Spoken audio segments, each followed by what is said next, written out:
Hello everybody and welcome to Time Traveler's Coin Exchange. Tonight we're going to have episode 65 of The Coin Vault Has Opened.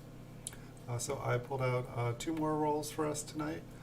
For those of you guys who have seen the show, I used to do a lot of coin roll hunting, and so these are kind of the coin concentrates.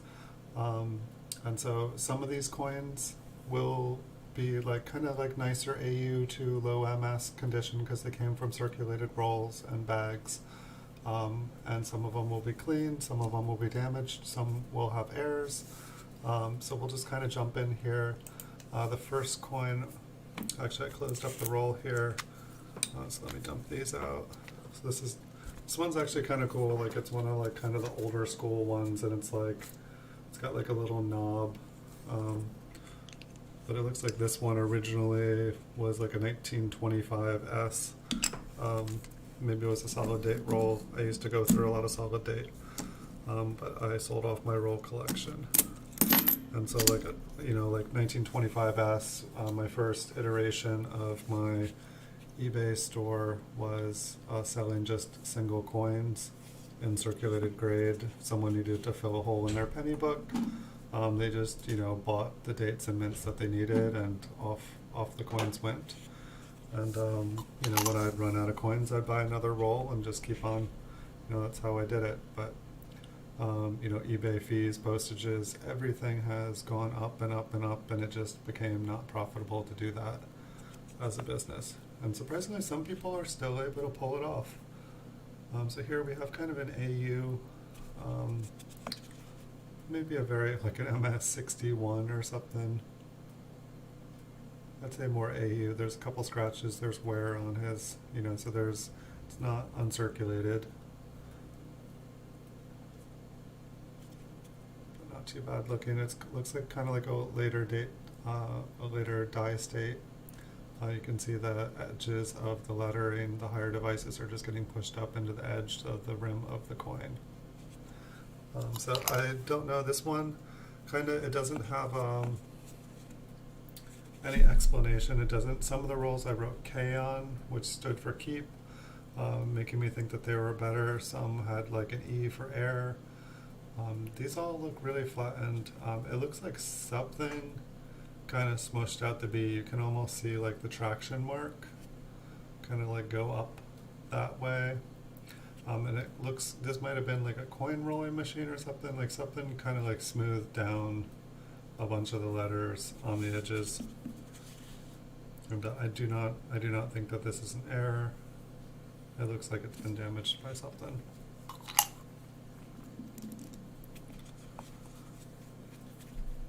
So let's see, 1956D. Looks like there's it kind of looks like there's some machine doubling on the 1 and the 9 there. We can kind of zoom in and check it out. The B on Liberty looks very big and very pronounced there. We'll take a look at the reverse. This coin looks to me like it's been cleaned. Looking down on it, it looks nice and bright and happy. But I think it's, it's got tons and tons and tons of scratches. A coin that has that much scratches would not have any original surface.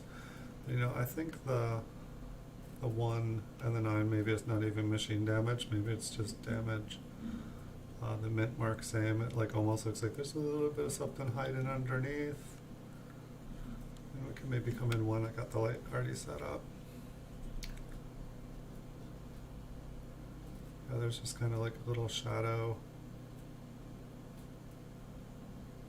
I know the scratch on the inside is maybe the most interesting. I don't see anything there.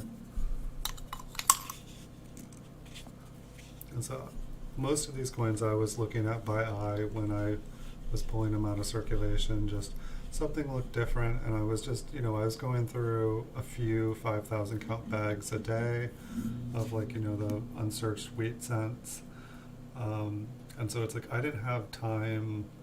My whole goal was go through them as fast as I could, pull out anything that looked like it might be interesting. And then, supposedly someday I was going to go through them. And so the last 6 months has been me starting to go through with them. And so it's going to be a while here. There's a lot of rolls to check out. So it's like first week I had started to go through some at one point, and so I'd flipped up a bunch of them, and that's kind of how the series started, going through all the flipped coins. And now we're starting to go through the rolls. And then I had a ton of ones that I put in like little baggies, and like kind of like plastic flips and like little tiny Ziploc bag things. And I think those were supposed to be kind of some of the better ones, but we'll see. I have no idea how they'll fare. For all I know, some of the plastic bags and stuff I put them in, they could be damaging them. Maybe it's giving them some odd toning color. This one here is definitely cleaned. So I'm not really sure what the theme of this roll is. I feel like we've been seeing quite a few cleaned coins, quite a few coins that are damaged to the point where they kind of look like errors. Here we have a 58p.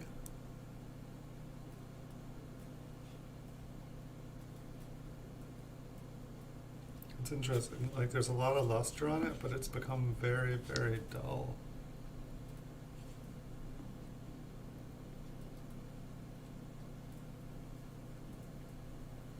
Some nice details on it. It's just interesting how kind of dull the luster got. It looks like you can see everywhere the coin has ever had kind of a little minor mark on it. But yet, none of those marks look like they really put a lot of pressure on the coin. And so for those of you guys who are new to the stream also, I've been doing some giveaways lately. I have about 9 scavenger hunts, which if you guys are ever enjoying watching the videos that I have, my master playlist has over 4,200 coin videos. And hidden throughout those, there's 9 scavenger hunt prizes. So if you just listen for a phrase while watching them, granted this is no easy task, but it's just supposed to be a reward for people watching that enjoy it. It's like while you're looking through, watching a bunch of pennies and coins, you can win some, or you can win some PayPal cash, and either take the cash and run, or you can buy some coins online with the PayPal money. There's also 3 giveaways that I just started that are separate. You don't really have to do anything for them, but go to gleam.io. And there's 2 $5 prizes and a $10 prize. Just requires going to Gleam, and then to get entries you just visit my Instagram and YouTube and Facebook. And for the first 2 you can get up to 5 entries. This one's got a little bit of toning, it's kind of pretty. Looks like a couple little rim damages, unfortunately. Almost saying, I don't know, it's kind of sad, like there's rim damage, but the coin is pretty. I like a pretty coin. I will reward its beauty with a little flip to house it. At least it won't rub against anything else and get more damaged.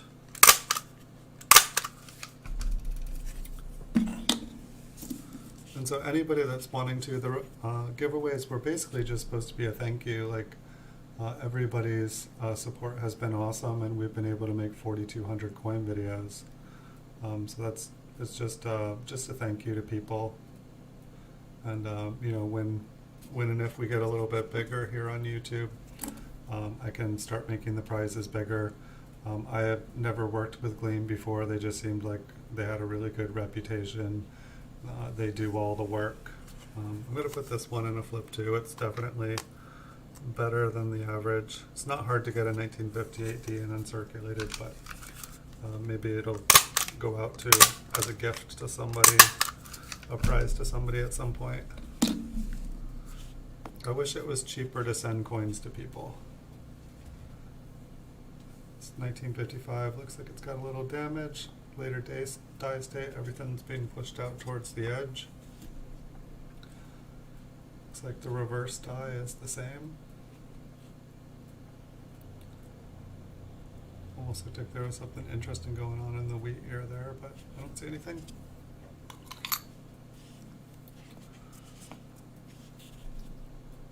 This one has been cleaned. Looks like there is some damage down on the coat. It's almost kind of an interesting pattern. I believe it's just kind of a circular scraping pattern. Yeah, the scratches on him look kind of interesting in this one. It almost makes me look, it almost looks like there's like impressions of different things on the coin.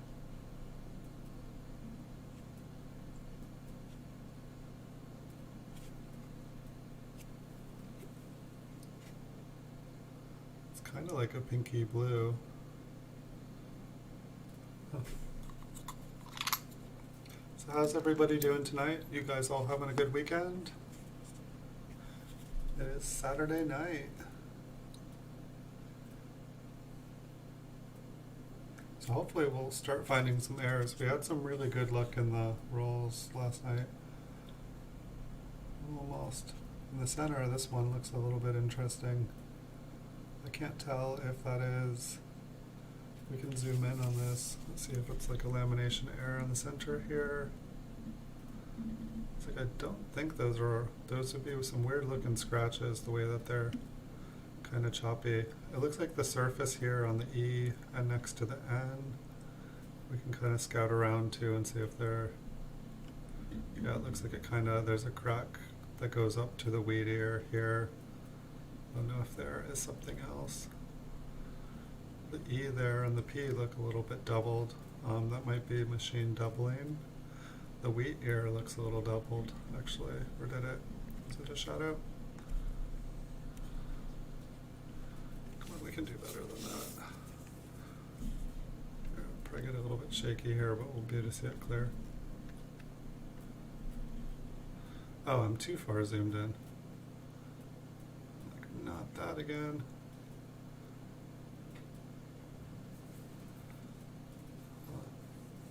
So I think this is machine doubling.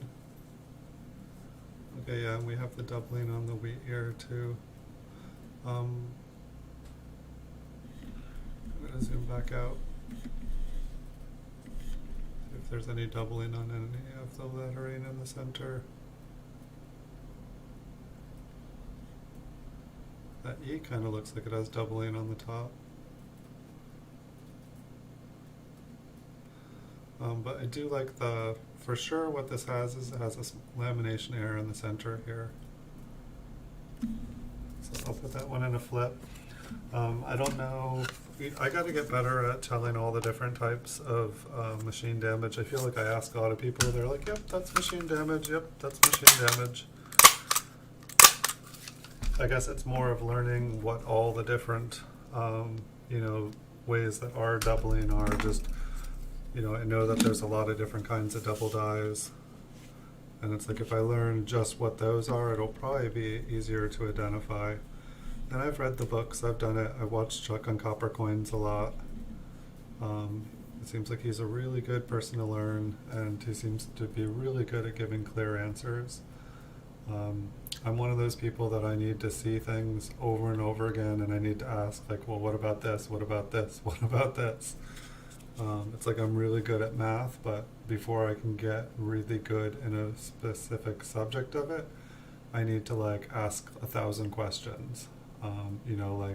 Just change up the variables 1,000 times, and then all of a sudden I'm great at it.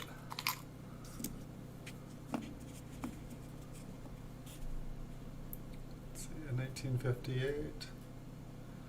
A little bit of color on this one. I'd say it's a brown coin, but it also looks like it's an AU coin because there is definitely some rubbing going on Lincoln's head there. The coin looks like it has some nice kind of like pink.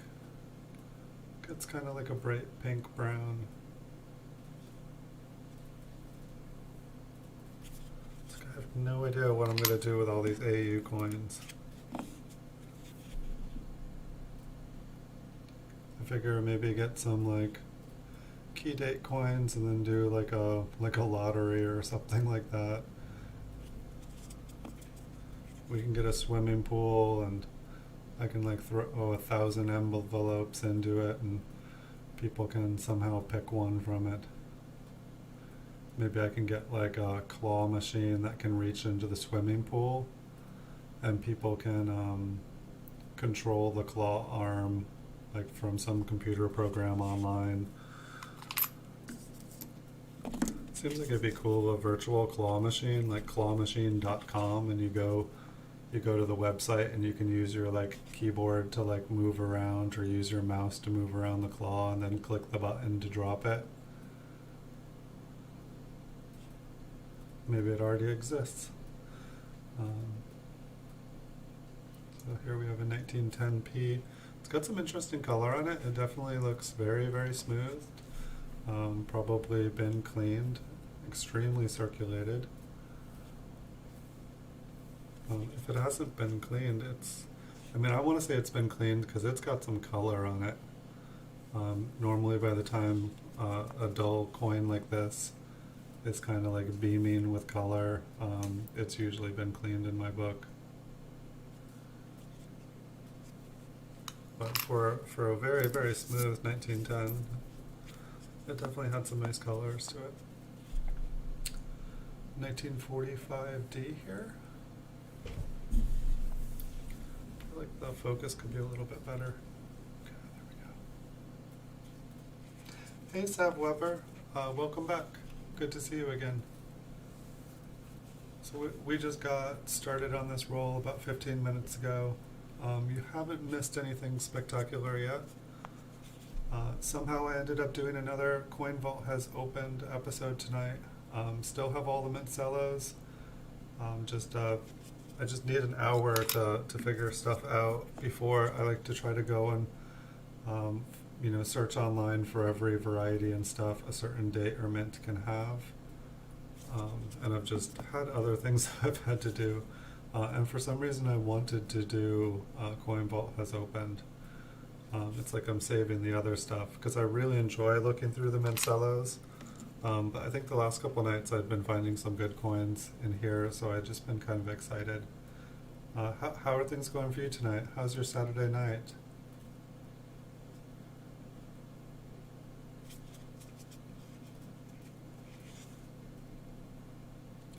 Maybe we'll find something cool here tonight.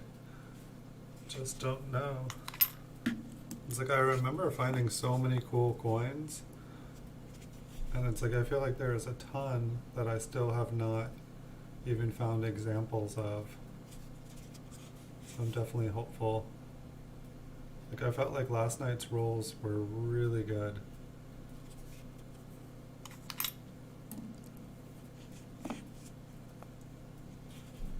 Awesome. So I'm trying to remember, did I? Yeah, no, I started another $10 giveaway last night, I believe. And so at the bottom of this stream, there should be a new giveaway to gleam.io. And it just involves visiting my YouTube, Instagram, and Facebook account. I think I might have added Pinterest as well, just because it was an option there. But I figured not everyone had a Pinterest. So here we have a 43S. It almost looks like it is like the whatchamacallit, a partial collar strike. I think that it's actually got like a beveled edge here. It's not really, I don't know if I can get it to show. Yeah, you can see instead of the rim coming up, it actually goes down on the coin. This one's got a bit of rust. It just feels a little bit funny when I hold it. Maybe it's because it's steel. But it looks like the reverse as well, which is the rim goes down on the coin. But this one's going to get a flip for the night. I don't think I had seen a partial collar strike on a steel one. From my understanding, the steel was harder than the copper, and so they were actually harder to strike, and they were wearing out the dies a lot faster. Let's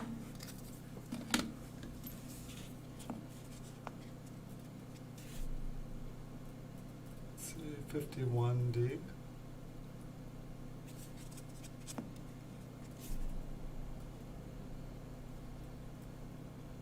Yeah, I feel like in the last couple of nights we've been finding a lot of partial collar strikes, while in the first 50 episodes of the show, I don't think we found any.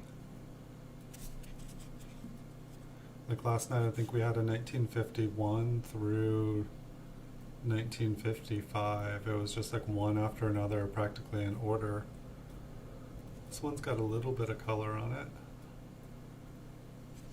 It's still pretty circulated, or maybe AU.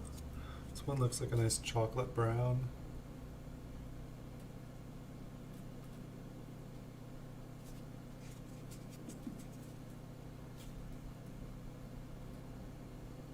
It's got a big scratch going through on the back. That's too bad.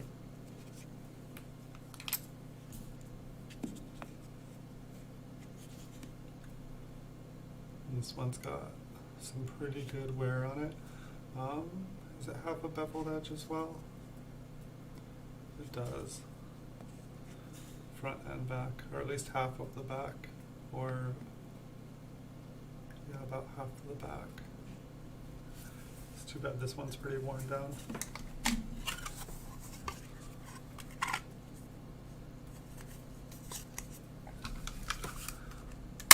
Should have drank some coffee before the stream. I had a headache all day. It kind of kept me down, but it's gone now. But drink a bunch of water. I feel like I'm usually a little bit more awake here. I'll find something cool and get me all excited. That'll work. So this one, it's like very, very worn. Like the L has almost disappeared. It's just kind of pushed into the rim there.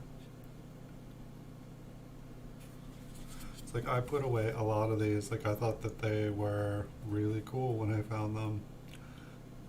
This one does have what looks kind of either like a die chip or a die crack that goes from the top into the wheat ear there. I think I will. It's just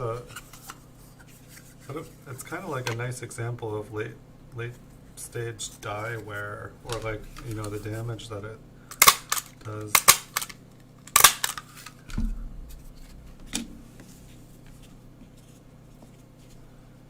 We've got a little bit nicer 52S. Down at the bottom there for a second I almost thought it was cleaned, but I think that this is original.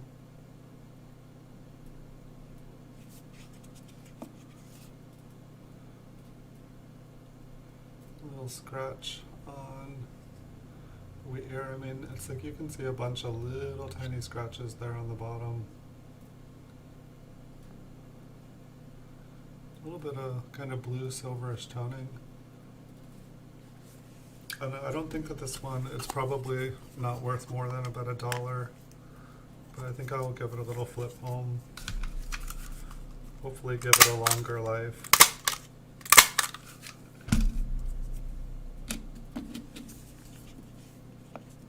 It's like sometimes I don't know whether, just keeping them in the roll. Looks like Wolverine got it this one. And I don't know, this looks like someone purposely manipulated. It looks like, what were they say? It's a lily scent. It's got lily. It's Lily.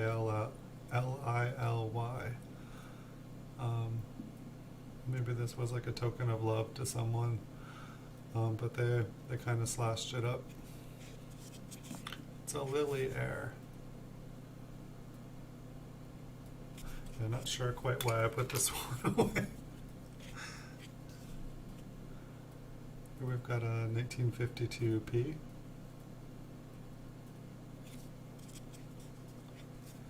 A little bit better condition. And 1952 is not a bad date. I mean, it would need to be like MS65 to be worth like $25, which this one is definitely not. But I'm curious just to see how some of the kind of better date 50s, how in the next 10 years or so, they change value. I mean, to me it seems like kind of like only like the top pop coins, and even not quite the top pop coins, it's like, the ones that are right below the top population. It seems like the top population, they kind of hit their peak and then they kind of slowly go down. But the ones underneath them, I feel like they kind of like slowly gain value. Because the ones on the top are usually just out of pretty much everyone's, reach. Just because they're already super, super high price. But then as the ones, the like kind of second to top pop become more and more scarce, people start to, once they start to all fall into collections, they start to become worth just a little bit more. And then a little bit more and a little bit more, like people start to get competitive towards them.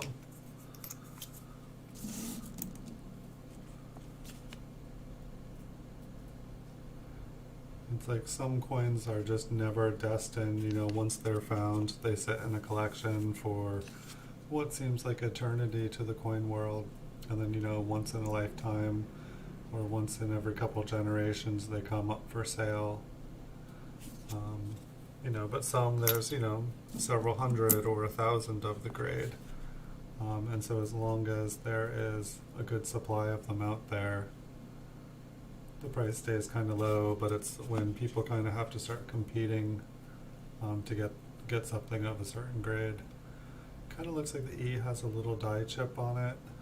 I'm not sure if that would just be considered like die wear, or if that's just a random chip from somewhere on the coin. It definitely doesn't look like it broke off of the E. I'm gonna put it away. I can ask questions about this one and use it as an example to figure out something. If I don't ask questions, I'm not going to learn, and if I don't put these away so that I can say, hey, what about this one? What about this one? How does this happen? Then hopefully the next time I see one, I can tell you guys how it happened.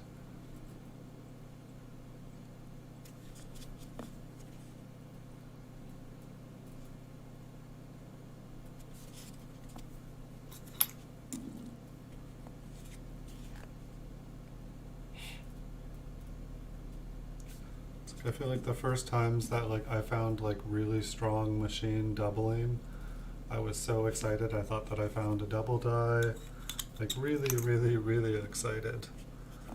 And I probably would have told you I had tons of double dies in the vault here, only to find out that I had lots and lots and lots of cleaned, like this one, and machine damaged coins.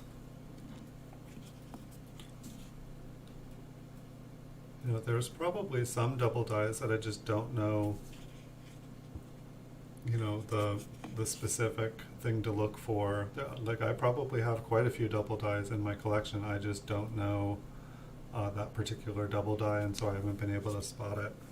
There's I'm trying to think, I feel like in Chuck's book, and if someone's read Chuck's book and knows exactly, I feel like there's 9 types of double dies.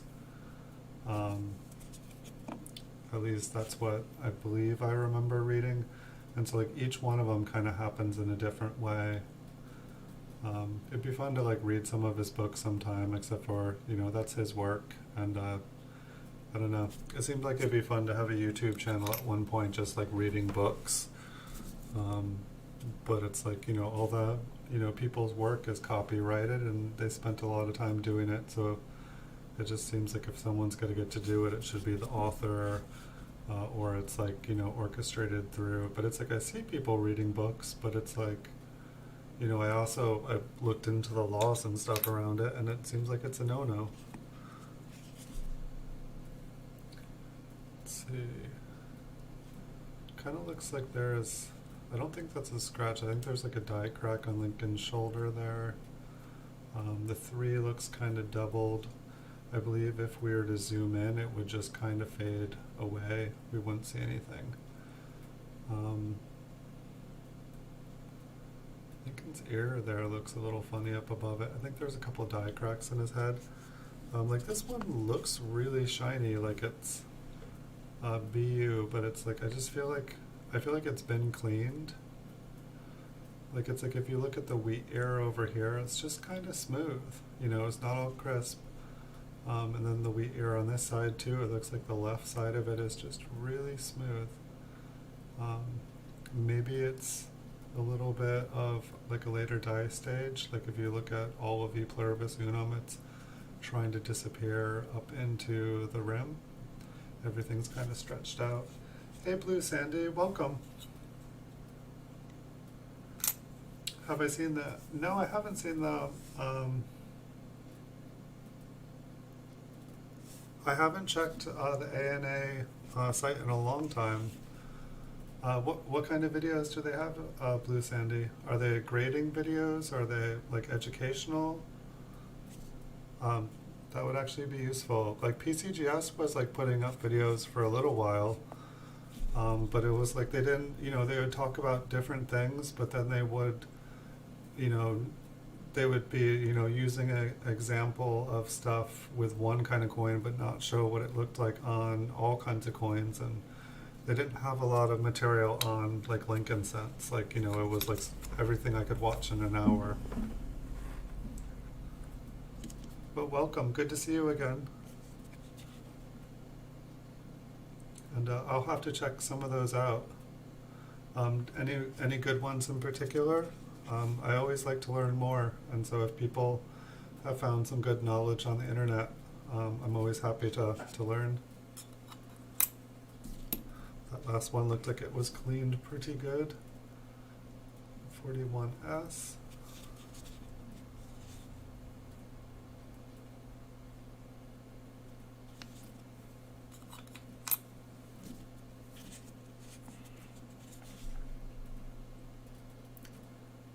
S.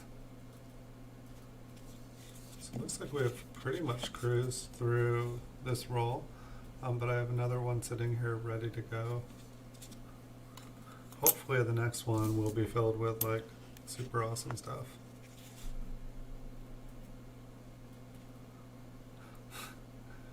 Not quite sure. Maybe this one got hit with the tip of a nail a bunch of times. Doesn't really look natural. I don't think they were using Swiss copper here.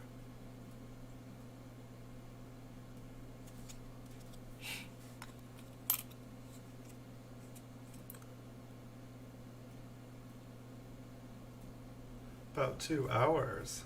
Nice, that's some content. Like that sounds right up my alley. This one's got some interesting colors. It is pretty worn. I'm guessing that this is the result of some sort of cleaning product. I mean, the coin is really, really dull, yet really, really, really, really bright. Well, that'll definitely give me some stuff to do. Like, I definitely like to try to learn. There's a million videos on YouTube that it's like 10 most expensive coins that you can find in your, in your change. But then you go to watch it, and there are all these like, I guess there was a copper or steel wheat penny. Right? I mean, I know there's a steel wheat penny, but they're like the 1944 steel cent or something like that. It's like they show all these like super rare ones where like, they were accidentally made, but it was like, only mint employees really had these things. It was like more, I don't know. It's like, I like if you're learning about a rare coin, like one that you can actually find, not that there's like only been a couple examples and they were all like kind of held in private hands. While it is possible to find something like that, it's like, you probably have a better chance of winning the lottery.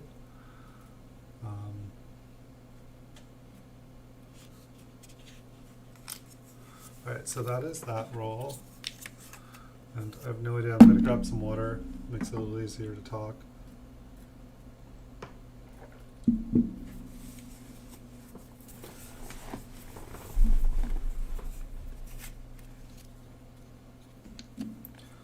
So this roll here looks like it says 1963 doubled I, maybe?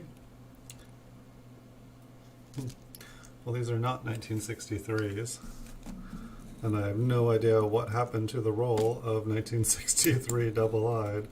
I mean, for all I know, it was a used roll when the person packed it up. A 19... Have they found it? I didn't know anyone had found a 1959 wheat penny. That sounds pretty awesome. For real? I hadn't heard about that. I feel like I've heard of people finding them, but they were just like soldered together. Like someone had like, you know, it was more of like a novelty piece where someone had like cut the back in half. Like I remember, I think when I went to Disneyland, they had like I think there was like a magic shop there, and there was like a double-headed coin or something like that, so that you could like make bets and always win.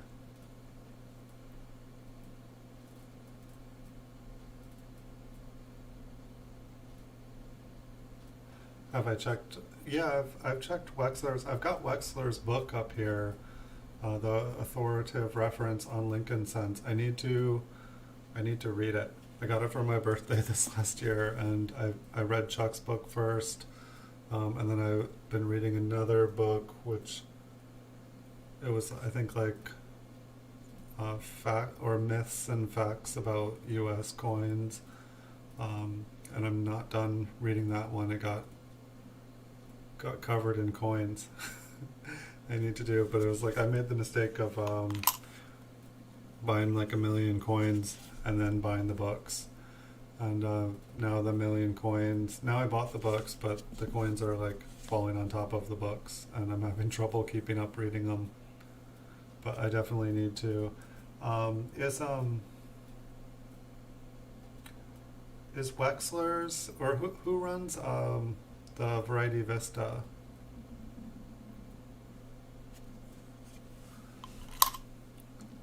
Like I feel like for like the online guides, or the online sites, it's like Copper Coins, Variety Vista, and like Konica or Konica.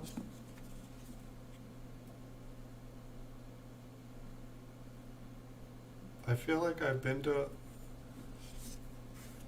Does he run one of those, or is Wexler's his own? I feel like everyone talks about getting their varieties like attributed there.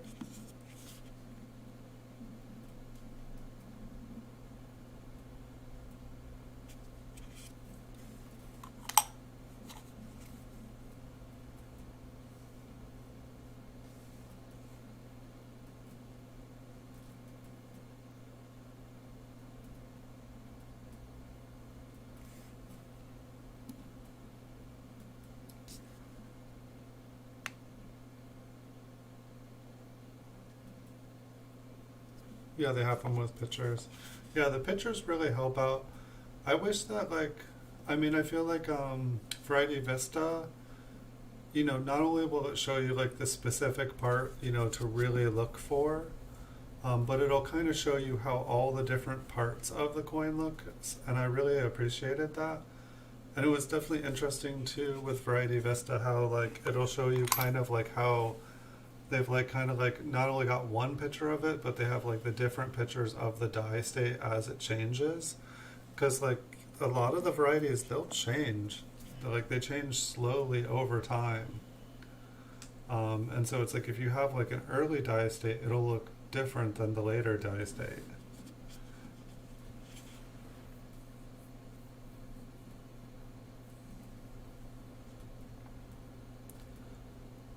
Yeah, I really enjoy Chuck's stream.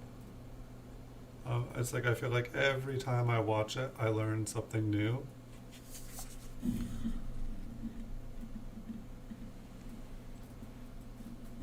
Kind of looks like the wheat ear. I know I've noticed on some of. See if I can get it to focus here. It's doing this on me. I've been putting everything on a little. That's my finger, folks. I'm zooming in too far. No, maybe this one isn't doubled. Maybe it's just like a worn die. Yeah, those look pretty worn instead of, it's like they kind of look like they want to be. Just very, very worn. That aura looked kind of cool. I'm gonna have to fix the focus on here.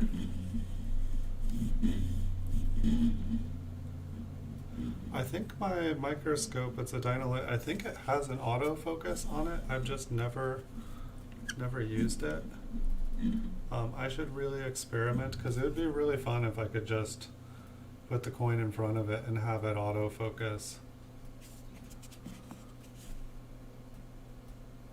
It'd be a lot faster. There wouldn't be all these fuzzy time. I think that wheat ear kind of has the same thing as the last one. And some big ugly spots to go with that. Yeah, it's like when I do like my mint cello rolls, it's like I feel like one of the, you know, it's, I'd probably, if I watched every single one of Chuck's, I would learn more. Like he had a couple streams today, and I think I was like doing my eBay listings today, so I couldn't watch. But it's like I definitely learn a lot from his shows, and I know he's not going to find every, you know, error and variety and stuff. But it's like when he shows finding the stuff and talks about it, it definitely sinks in a lot better.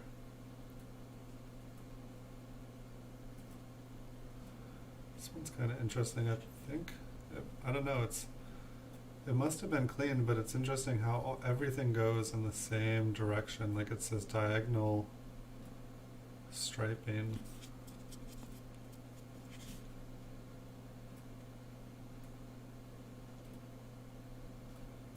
It's like those wheat ears. It almost looks like something just brushed all the way across the coin, just swept it.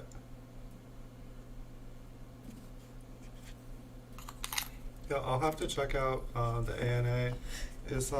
Are those videos, are they just for members? I don't even know. I paid for like I think a 3 or a 5 year. I probably should have just gone for a lifetime, but I haven't even checked to see if my ANA membership is still valid.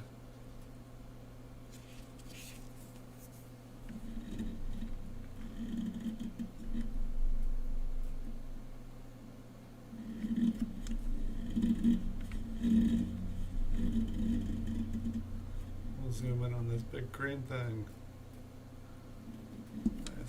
Nice crystallized goo. Looks like the start of a woody. That could be. I mean, I guess most woodies that I look at are much smoother.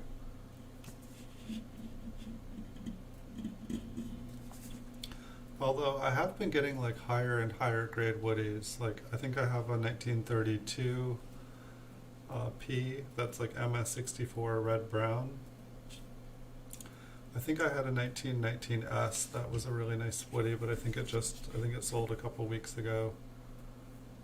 But I've been finding quite a few. Like I have a box of woodies somewhere too, and I don't know where they are. That's one of the reasons I've been going through. Like at one point I was trying to make, do an entire like 1909 to 1940 set of woodies.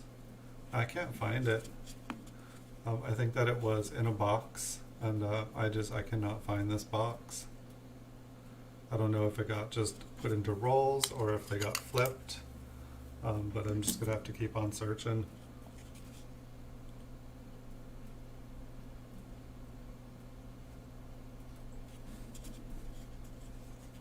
Yeah, I really like it that there's a lot of really knowledgeable people online on YouTube here who are willing to share their knowledge and everything that they've learned.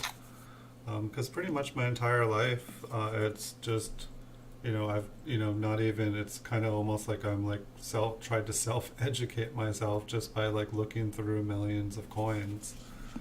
There were no coin stores, no other friends that were into it.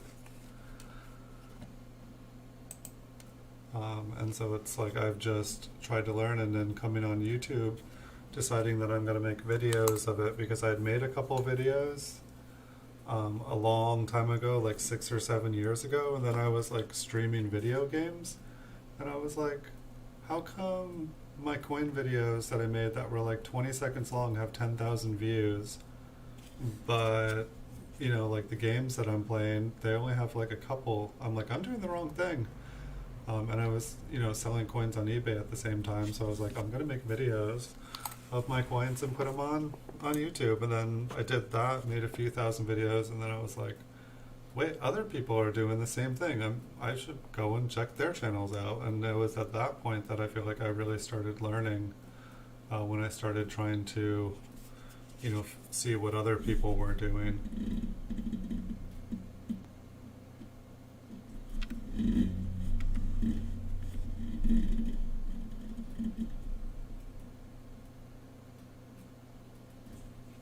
Nothing. But it's like I got to like watch a bunch of Ken shows, and it's kind of sad that he's now not with us anymore. But I felt fortunate. Like he was one of the people that, like, you know, I was like watching his show, and like, you know, behind him's all these books, and I'm like, what's that book? What's that book? You know, what book would you recommend? And he's like, you know, get this one, get this one.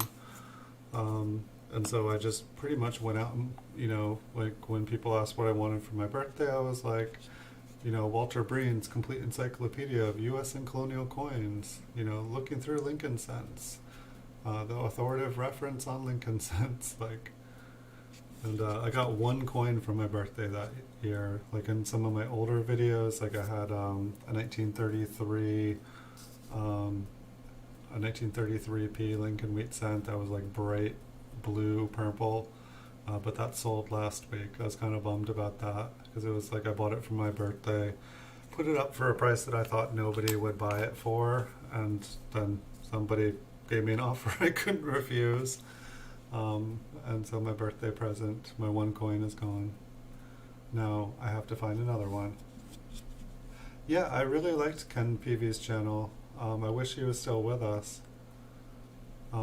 I don't know, I haven't been back to see if anything is still going on. Like I feel like, what was it, like The Big Show?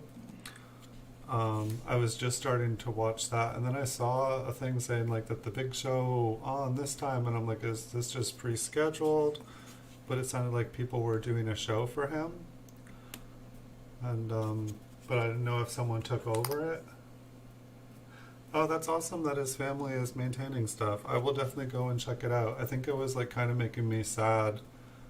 Like, I don't know, it's just but that's cool if they're still maintaining the site.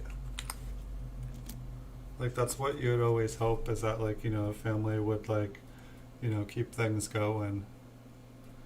And I watched some video last night. It was like people basically dumpster diving. I was just like, it's like, these people are dumpster diving and they have like 500,000 views on their video, and it was like uploaded 4 days ago. I'm like, people just want to see dumpster.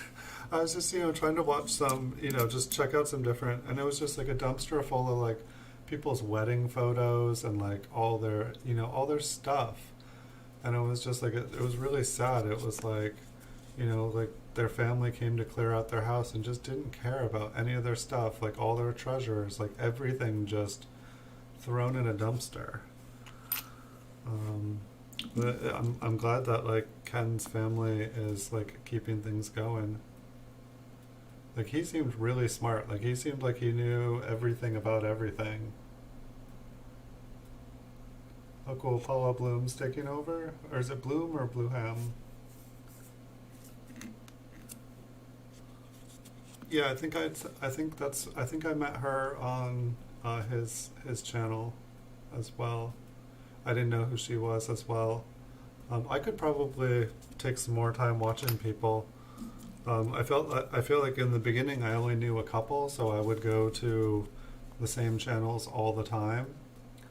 And then it's like the more people I've met and the more different channels, I'm just like, I was trying to keep up with everything. And like when I first discovered that YouTube had like coin shows on it, I was in heaven. I was watching stuff like, I'm addicted to coin shows.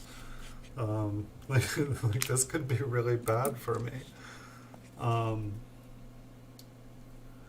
but it's like I feel like I've like, kind of, I don't know, like some channel, like I feel like Chuck's is probably my favorite now. Like whenever I'm able to just like, have a meal and sit down and watch and learn, I always feel like that's a good thing. And then there's other people that have just been really awesome and supportive, and so like I try to go and be supportive back to them. And it's like when people come on my channel and they're talking about their stuff, it's like I try to check out and see what they do. Like different people make different kinds of videos. It seems like we all have something kind of to teach each other.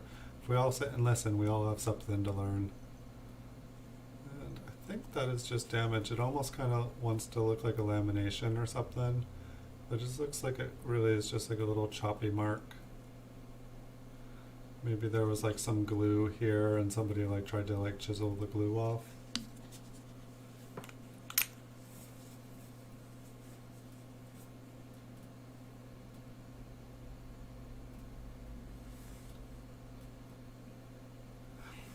Yeah, I've watched, I don't think, it's Sean, right, at Blue Ridge Silverhounds. I have not seen him live. If he does live, I've just seen his videos. Sean seems really knowledgeable. He seems like he's got a following of like really good people too. Um, he seems like, from what I gather, it seems like he's been doing stuff like longer, possibly. I don't know how long everyone, because I didn't even know there were coin channels. I just kind of started it randomly because I was making game ones, and then I was doing eBay, and I used to do videos for my eBay. But then eBay banned all videos, like links to videos from YouTube, like years ago. But then they came out with HTML5, and then they started to allow it again. So that's why I ended up on YouTube making videos.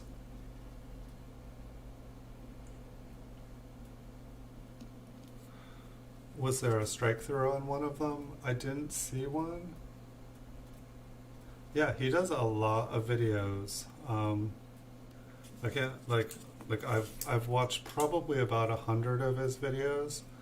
I'll be honest, I usually skip about the first 2 minutes because he usually talks about this and that before he gets into stuff. But then after that, it's like I usually watch the full video.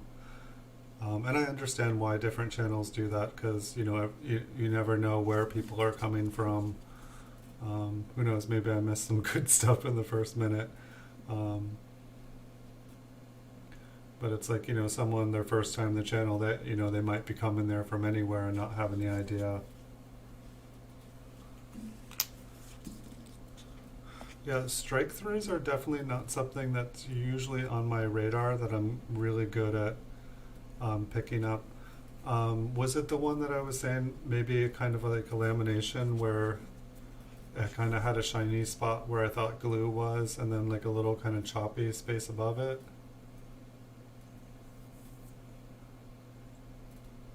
This one has some nice detail. What's hard is, I think there's like about a 30-40 second delay between what I see in chat. And so usually what I'm reading, you have said nearly a minute ago, and then by that time I'm usually about 4 or 5 coins. Which has made it hard. People will be like, oh, that coin, that coin. Okay, I can go back and look. This one's, what was this? I think that this one must be cleaned. It almost looks proof, but it's a 54S. And the front looks cleaned. I guess the reverse looks clean too. They sure did make it shiny. Like, this is shinier. This is like, when I look down on it, it's like bright white from the light. I have no idea what they cleaned that with. And this one as well. I mean, this one's not as bright, but I'm wondering if this was like some like vinegar and salt or something.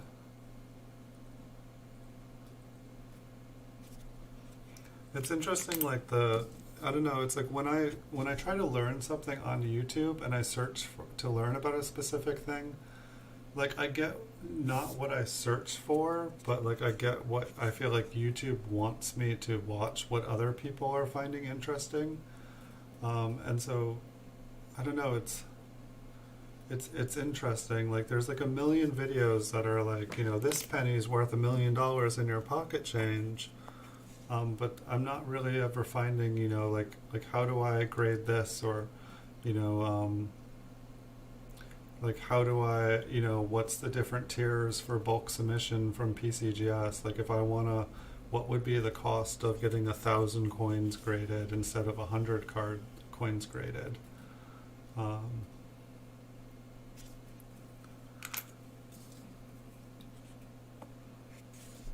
Like it's like I wish that like you could like go to YouTube and type in like all airs 1940s, or like it's because it just seems like there's every video you can imagine someone's made a video almost, or at least it seems like that.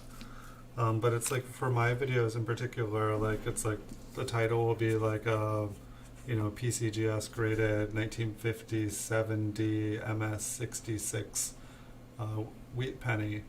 And then like I'll type in that and like my video won't come up, and I know there's a lot of 1957D videos, but it'll be like just have you found this coin, you could be rich, and it's like, no, why don't you show me, if like I use specific words, match me with those words. I know it's like with Google, I feel like I finally got good at, learning how to ask a question specifically so that I got the answer I'm looking for on Google. But I feel like when I ask the same question I'll ask on YouTube, it sends me down a rabbit hole instead of giving me what I'm looking for.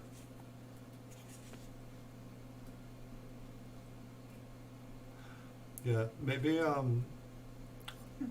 I've definitely seen, different people, like, I've seen Chuck pull out strike throughs. Maybe I'll see if I can find a video on strike throughs and like, the best way to identify them. Because I definitely, I know strike throughs when there's, like when something is struck through it. It's like I know how to spot that. I found some pretty cool coins that had things or that were struck through different objects, but like when like the design from the other side strikes through the coin, I have a harder time somehow visually picking up the key indications that has happened. And I don't know if I just need to like look at a bunch of examples, or what the best way to like really start identifying them. But definitely quite a few times, like watching Check Ken or the ANA. Okay, because quite a few times for sure I've been going through coins and someone was like strike through, and it's for whatever reason it's like I just have a hard time, like my mind, I feel like I'm not seeing what they're seeing, but it's like I believe them. But for some reason it's like I just don't know what I'm looking for.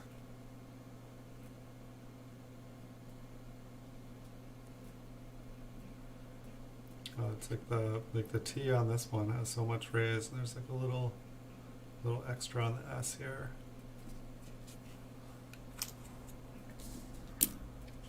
Yeah, I don't know why I haven't been to the ANA website in probably like 6 months or a year. So I'm glad. Thank you, Blue Sandy, for saying something. I'll have to go and check it out. And I'll have to check out Ken's channel. I don't know, I guess I kind of like figured things had ended there. But I'm glad that Paula is continuing things on, because like he had definitely built up something cool and special there.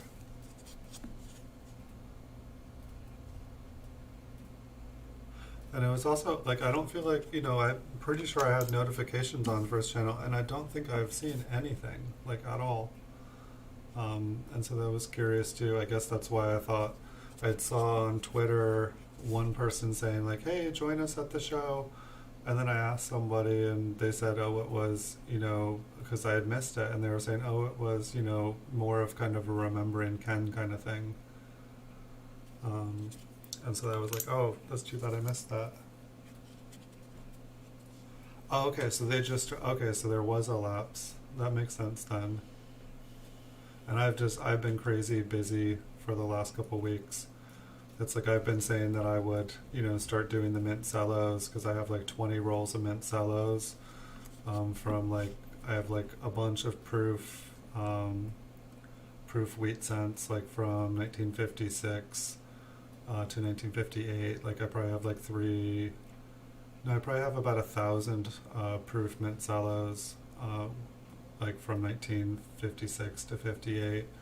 Then I have a roll of proof mint cellos from 59 and 1960 that I need to do. And then I've got a bunch of mint state mint cellos from 63 and 64, a PD and S of 70. Like I have like about 20 or 30 mint cellos I need to like do videos of now. Okay, so a new channel with links. I'm really excited about doing the 1970 S mint cellos because the last one we did, we found a bunch of RPMs like the 001, and those were really cool. And I think we found a couple of small dates too, but it's been one of those things where I'm going to go back and like check them out. Somebody was offering me for the roll because normally I post it the next day on eBay for the roll of mint cellos that I look for, and someone before the show was even over there saying, "How much for the roll? I want to buy it." I'm gonna zoom in on this one. This is the last coin in the roll here. But yeah, we pretty much have like a month worth of mint cellos. Like pretty much all the ones from 1960 back are proof, and then all the other ones are business strike coins. Huh. So I take it that this is just, I think that this is what Chuck was saying. I sent him another picture of a coin. I believe he was saying this is eject doubling. We can zoom in. I can't remember exactly how he said it, but the way that the edges kind of curl up, but the mint mark was what caught my eye. Like, oh, did we get an RPM for the end here? But sadly, I believe this is what Chuck called eject doubling, and if anyone in the stream knows, this is machine damage. It's like as the coin is being ejected, it gets kind of like that so for lack of better words, that's what happens. It's like a kind of damage that happens as the coin is leaving being struck. And I believe the D there is also, because the other one I had, the D had like a little line going on the side there.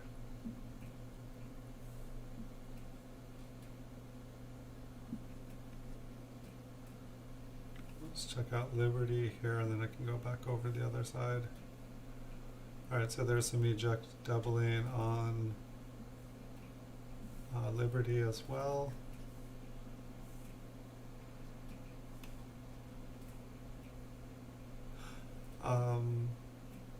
What is it possible for the eject doubling to be on the wrong side? I mean, I don't know how it would be upside down. We can check out the reverse as well. I might have to zoom out.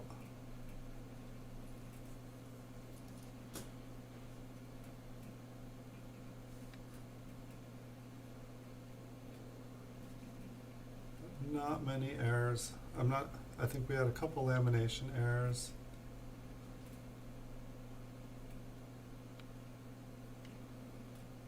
Yep.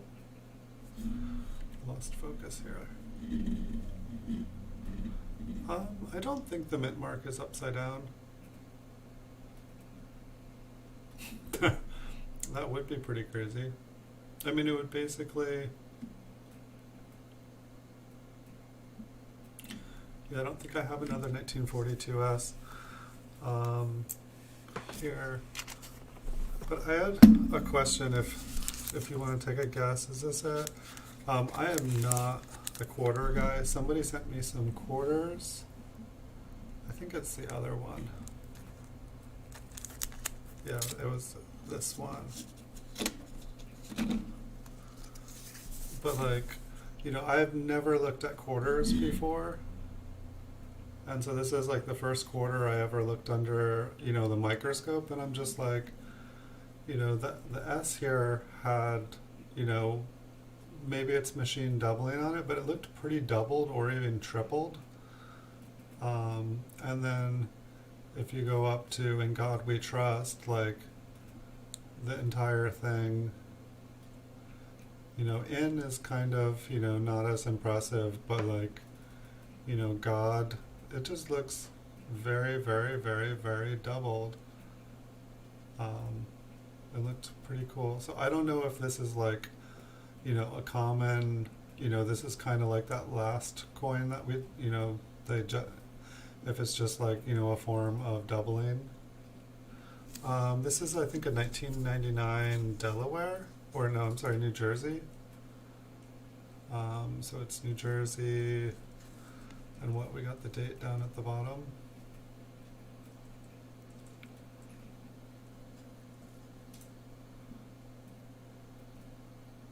The one on the top there almost. So I just don't know what is normal. Yeah, like the tops of these seem like they have a little bit of extra on this side too. You know, it's like I've looked at state quarters, but all the state quarters that I've pretty much looked at were either just, you know, looking at them in change. I had bought some PCGS graded ones when I was trying to build a set. But it's like, you know, I see like little kind of edges, things like this on that side, but on the other side, the "In God We Trust," well, I guess like up here in America is kind of doubled too. But it doesn't look as pronounced. It almost just looks like kind of like roughness underneath.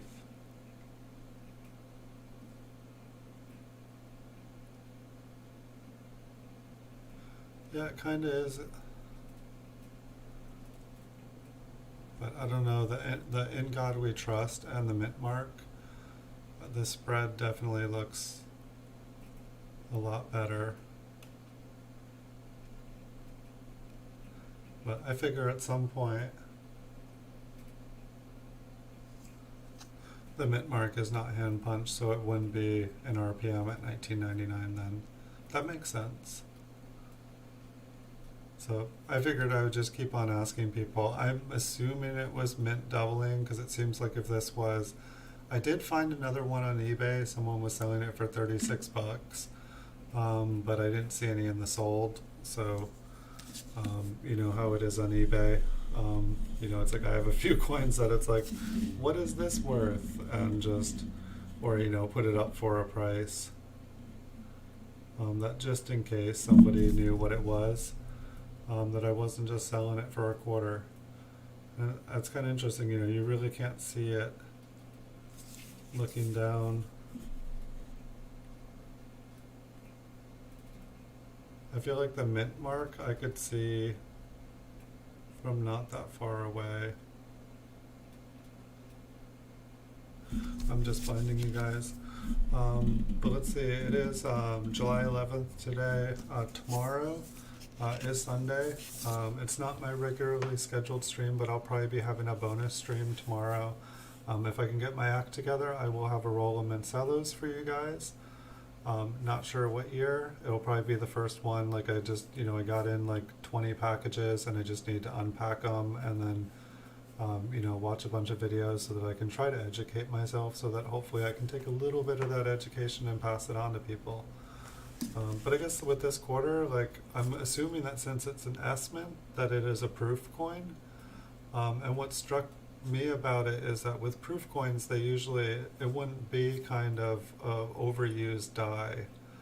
It seems like, that like the machine doubling would be much more or less likely on it. But I don't know. Maybe that's not true. Maybe they still, overproduce them and there's a lot of damage on them. Or maybe quarters, since they're larger, this just happens. I've been buying, half dollars and dimes this last week because I'm just a small cent, large cent kind of person.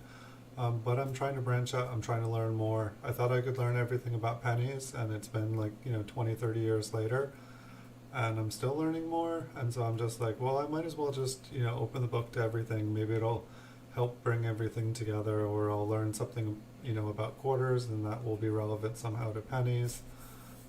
Just trying to learn more. So I should be back tomorrow, everyone. Thank you for the advice and letting me know about those videos, Blue Sandy. And thanks for visiting again, Sev. Nice to see you again tonight. But I wish you guys good nights, and have a fun Saturday night. I think pretty soon it should be Saturday Night Live if you guys are into that. And wish you guys a beautiful night, and I will see you all in the future. Thanks again, Blue Sandy. I really appreciate all the knowledge.